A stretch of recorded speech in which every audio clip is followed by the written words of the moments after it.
يا حامل القرآن قد خصك الرحمن. قال اقرأ قوله تعالى: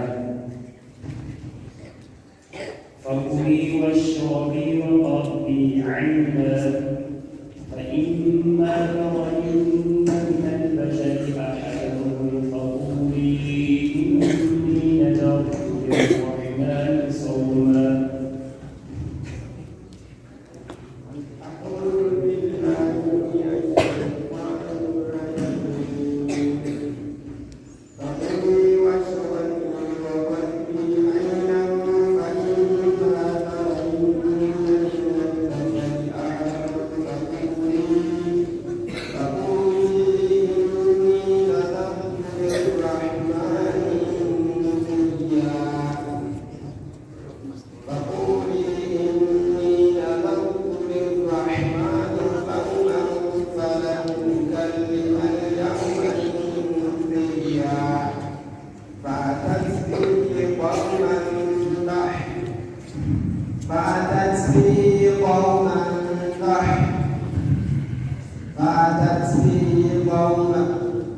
فأتت به قومها تحمله قالوا يا مريم لقد جئت شيئا فريا يا أخت هارون ما كان أبوك امرأ سوء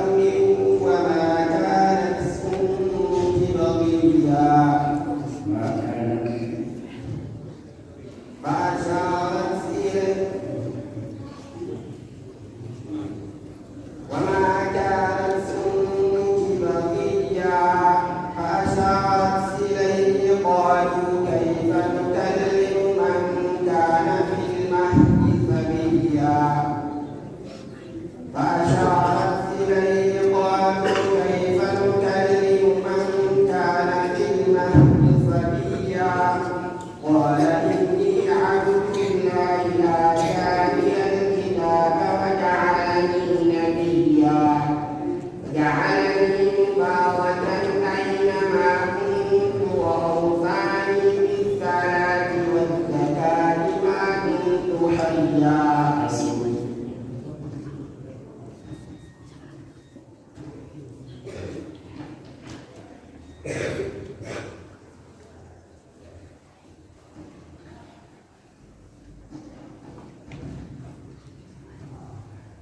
السؤال الثاني قال قوله تعالى: كذلك نقص عليك من أنباء ما قد سبق وقد آتيناك من لدنا ذكرا.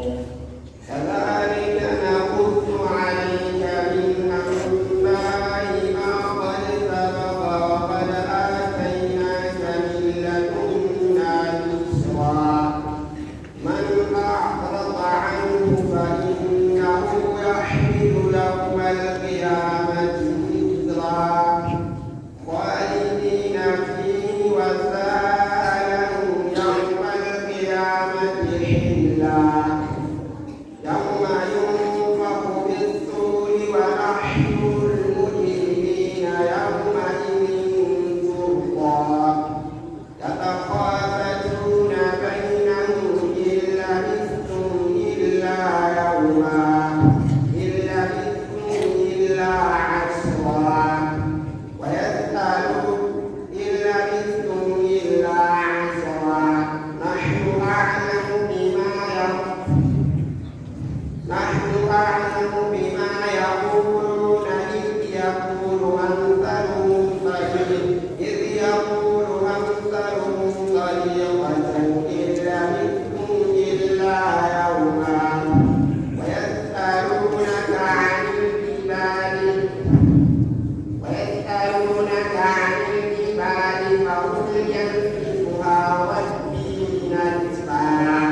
المجيد. اقرأ بقول الله تعالى: